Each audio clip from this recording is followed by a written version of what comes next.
Imagine flying to a new city and suddenly 1 meter, 1 kilo, even 1 hour all mean totally different things. You buy flour in one town, drag it to the next, and the seller casually tells you, yeah, your kilo isn't a kilo.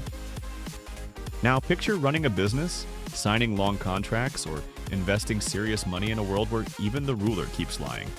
Today we assume a kilogram in New York matches one in Tokyo, but honestly that global trust is a very recent luxury. For most of history, people measured stuff with hands, arms, baskets, and whatever weird local habit everyone had quietly agreed on. Lords, guilds, and city councils loved having their own units, partly for tradition, partly because it made skimming profit ridiculously easy. Traveling merchants needed guards and horses, sure, but they also needed conversion tables, endless patience, and maybe a stress therapist. Economists today call this high transaction costs.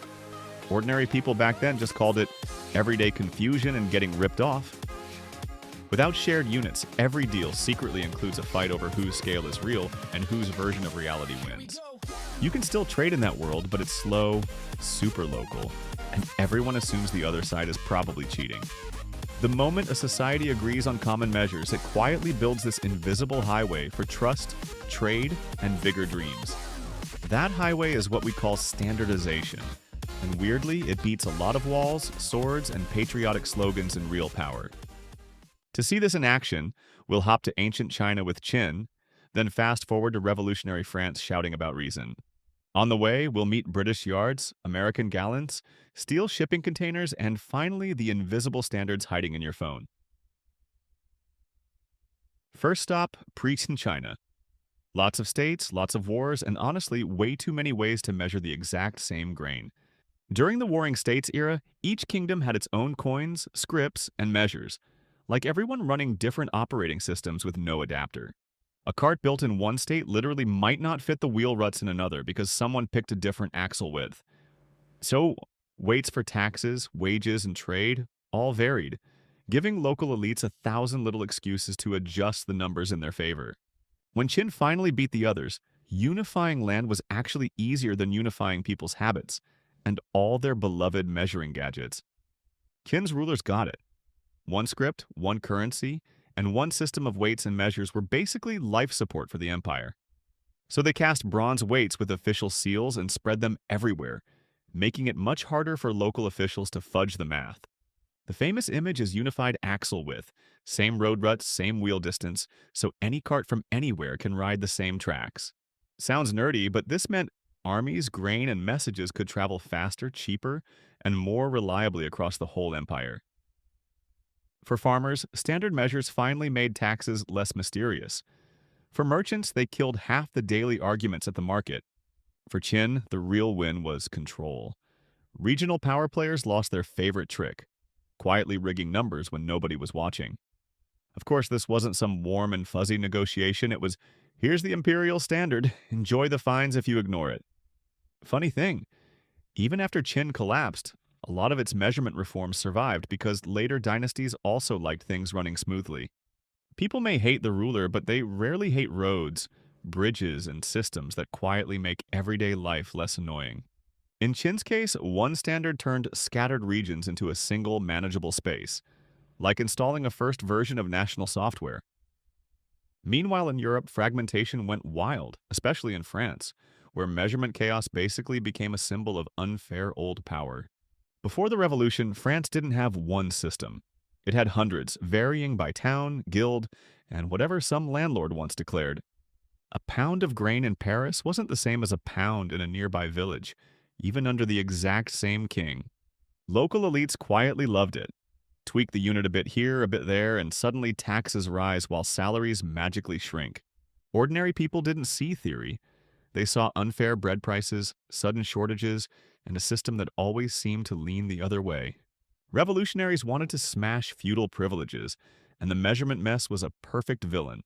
Arbitrary, confusing, and great for the rich. So they pitched a wild idea. Units not based on some king's body, but on nature and math. Stuff kings can't wake up and change. A scientific team got the job. Measure Earth's meridian and define 1 meter as a tiny, precise slice of the planet. The kilogram joined in, based on water. the mass of a specific volume at a specific temperature. No royal feet involved this time. This wasn't just convenience, it was a statement. From now on, measurement reports to physics, not to royal mood swings. These new units came bundled with a new calendar, new rights, and new political language, all trying to build a rational citizen. But switching units annoyed people. It felt abstract, elite, and completely disconnected from the daily job of just buying some flour. Governments pushed metric through schools, courts, and paperwork, slowly training everyone to live inside this new numerical universe. Napoleon's conquest basically turned into a metric export program, spreading the new units across much of continental Europe. By canon, not by brochure. Later, the International Bureau of Weights and Measures made physical meter bars and kilogram prototypes, like sacred reference objects for the whole world. Scientists loved metric. Cleaner equations, consistent prefixes, and suddenly cross-border collaboration didn't require a small translator living inside every calculator. Merchants and engineers liked that contracts and blueprints could use the same units from Lisbon to Warsaw without a conversion headache. Meanwhile, across the Channel, Britain quietly built its own measurement universe, based on inches, feet, and gallons, and exported that too. So the planet ended up with science drifting toward metric, while trade and politics kept juggling multiple yardsticks like a very expensive circus act. Most countries officially went metric, but old units refused to die in kitchens, construction sites, and grandma's favorite recipes.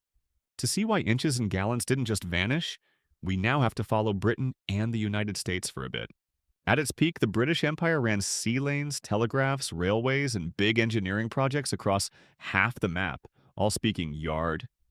British engineers designed bridges, docks, and locomotives with yards and pounds, then shipped those blueprints and the habits straight to the colonies. If you wanted British money or tech, the easiest move was often just adopting British standards along with British investors. On paper, it looked voluntary, but really, the empire's economic gravity and military reach were doing a lot of the persuading.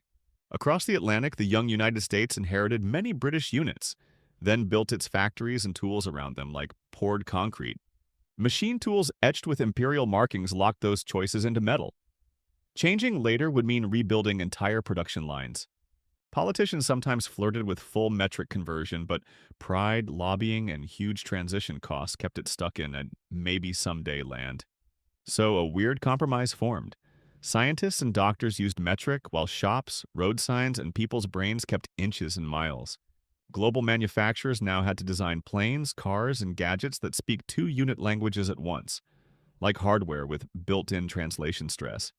Every time you see dual markings on a ruler, you're basically looking at a tiny fossil from that long, messy compromise.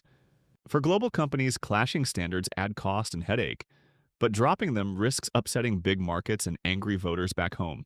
Behind the scenes, engineers and diplomats sit in long meetings trying to harmonize things, or at least agree on trustworthy conversion rules. This isn't just science versus stubborn tradition. It's a fight over whose numbers the world has to respect when money starts moving. You see the same pattern whenever two technologies compete to become the standard platform everyone else has to build on. To see the economic muscle of standards, let's zoom into railways, screws, containers, unsexy things that quietly rewired global growth. Early railways picked track gauges like fashion choices. Each company or country picked what its own engineers and politicians liked best. The result was hilarious and painful. Trains hit a border, everyone unloads the cargo, then reloads it onto a slightly different train. Every border meant delays, extra workers, lost goods, and higher prices, all because people couldn't agree on a few inches of distance. When gauges finally standardized, disconnected lines turned into real networks, and freight could flow smoothly from mines to ports and factories. Same story with screws. Early manufacturers basically invented their own thread patterns, like having every company speak its own private bolt language. Standard screw designs meant any matching nut worked, repairs got easier, and waste dropped across a ridiculous number of different industries. A broken machine no longer needed a custom part from one workshop. Suddenly, multiple suppliers could compete to fix your headache. Mass production lines, from cars to appliances, depend on parts that meet shared standards for size, strength, and tolerance, or the whole thing jams. In shipping, ports before containers were chaotic puzzles of crates, nets, and barrels, a giant game of Tetris with terrible controls. Standard steel containers turned docks into choreography. Cranes lift, drop, repeat, and suddenly global trade feels almost plug and play. Economists found containerization alone massively boosted trade, not by inventing new goods, but by sanding down the friction around moving them. We say cut transaction costs a lot, but standards are the quiet tool actually doing that job every single day. For workers, shared standards mean familiar tools, safer equipment, and training that still works when you switch factories or even countries. For companies, owning a standard can be more profitable than selling a gadget, because everyone else has to dance to your rhythm. As tech moved from steel to silicon, measurement shifted from physical gauges to protocols, voltages, and file formats living inside circuits. Think about smartphone chargers. For years, every brand insisted on its own weird plug shape, like a loyalty test for your battery. Your drawer filled up with mystery cables, and any trip overseas meant packing a nest of metallic noodles just to keep your phone alive. USB, then USB-C tried to end the madness. One cable shape that happily talks to almost everything on your desk. When regulators push common charging standards, they're basically doing for electronics what Qin and the metric revolution did centuries ago. Outlets, voltage ranges, and safety codes are standards too, letting appliance makers design stuff that works predictably in wildly different homes. Online, protocols like TCP, IP, and HTTP tell machines how to talk, whether they're in Seoul, Sao Paulo, or some random server bunker. Without those agreements, the internet would fracture into isolated islands, each needing expensive custom bridges just to send a simple file. Mobile networks work because telecoms coordinate frequencies, power, and timing, giving us global families like 3G, 4G, and 5G. Data standards like JSON, CSV, and APIs let totally different software talk without building custom translators every single time. In AI, we're now arguing about how to measure safety, bias, and capability, basically which tests count as real exams for the machines. Governments are writing AI rules that quietly double as measurement systems, defining acceptable risk, paperwork, and testing rituals. Just like old lords with private pounds, today's powers want their standards to quietly become everyone else's default settings. Whoever writes the rules for plugs, protocols, and AI audits also writes who profits, who can enter markets, and who falls behind. From Qin's bronze weights to metric meters to USB ports, measurement has always been a quiet battlefield where real power moves. Once you start noticing these invisible yardsticks everywhere, you see how deeply standardization shapes both modern prosperity and modern fights.